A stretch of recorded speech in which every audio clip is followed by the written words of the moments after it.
ზის გადაკეტვის საბაბით დაკავებული ზურაბ მენთეშაშვილი რეჟიმის მოსამართლემ პატიმრობაში დატოვა. აქვეთის ღონისძიება სასამართლომ არ შეცვალა. სინდისის პატიმარი სისხლის სამართლის წესით არის დაპატიმრებული. მენთეშაშვილი 54 დღეა შიმშილობს. დღესვე სინდისის კიდევ ერთი პატიმრის ხდომა გაიმართა. აბსურდული ბრალდებით დაკავებულ გელა ხასაიას პროცესზე მიყვანილმა პოლიციელებმა კონკრეტული ვერაფერი თქვეს.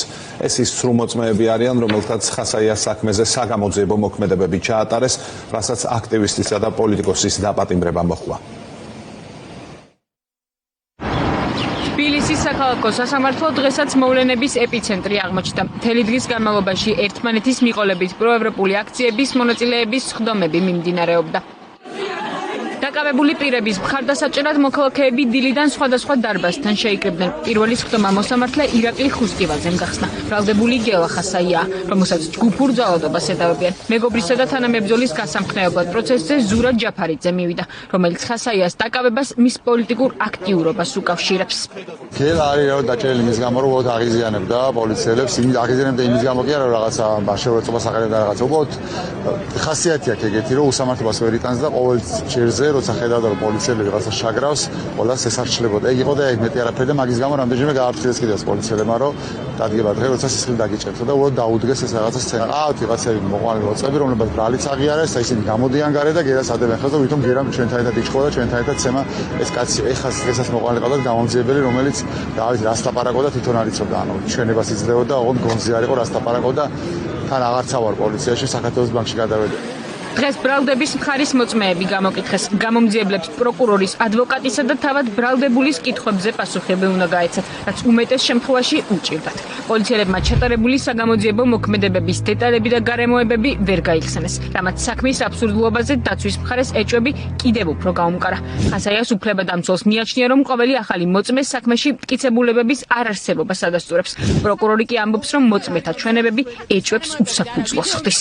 ორი მთავარი წოდებული მოწმე ავსისხლის სამართლის საქმეზე გამოძიება სხვადასხვა დროს აწვდიდა ან სრულ ინფორმაციას, ან დაუზუსტებელს, ვინაიდან ორი მთავარი მოწმის ჩვენება გამორიცხავს ერთმანეთს.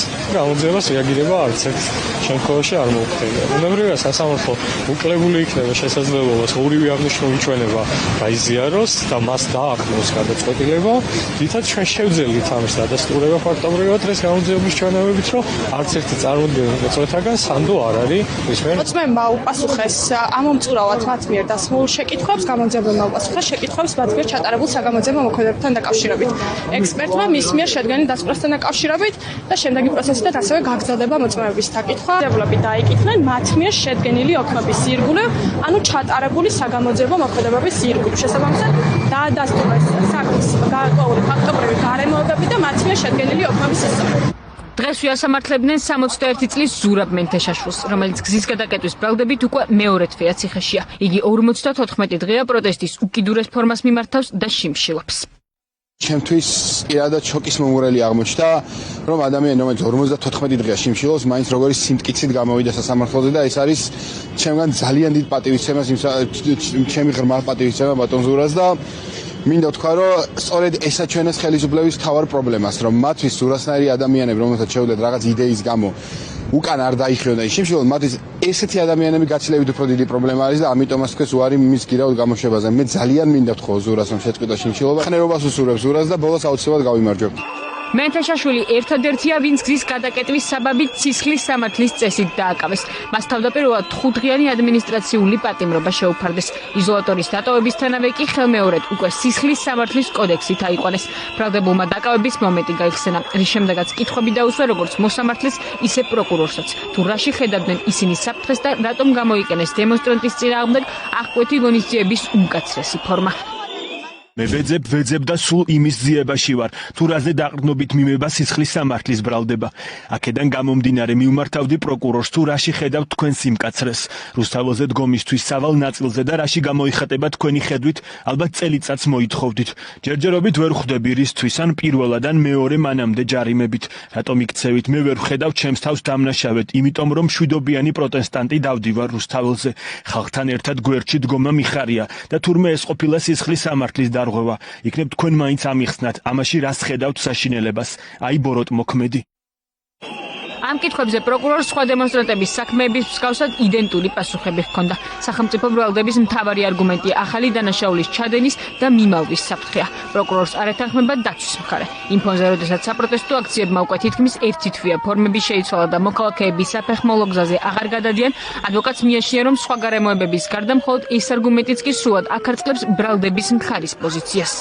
თქვა რომ მიმავლის საფრთხეც არსებობს თურმე ახალი დანაშაულის ჩადენის საფრთხესთან ერთად, თუმცა რატო უნდა არსებობდეს მიმავლის საფრთხე გაუგებარია, რაც შეეხება ახალი დანაშაულის ჩადენის საფრთხესთან დაკავშირებით, როცა პირველი აღკვეთის შეფარდება იყო, მაშინ საუბარი იყო, რომ აქციები მიმდინარეობდა, შეიძლება ისევ გადააკეთოს გზაო ზურაბ-მეთეშაშილა, თუმცა ჩვენთვის და კარგად ცნობილი ფაქტია ყოველთვის, რომ ბოლო ერთი თვეა რაც გზის გადაკეტვა არ ხდება და შემოვისაც საფრთხე იმისა, რომ ზურაბ-მეთეშაშვილს გადაეკეტა გზა, რა თქმა უნდა რეალობაში არ არსებობდა. სინდისის პატიმრების პროცესები მთელი კვირის განმავლობაში გაგრძელდება. მოსამართლეებს ალბათ საახალწლო დღესასწაულებიც ვერ შეუშლის ხელს პროევროპულ აქციებზე დაკავებული მანიფესტანტები საეჭვო მტკიცებულებების მიუხედავად მკაცრი სასჯელისთვის გაიმეტონ.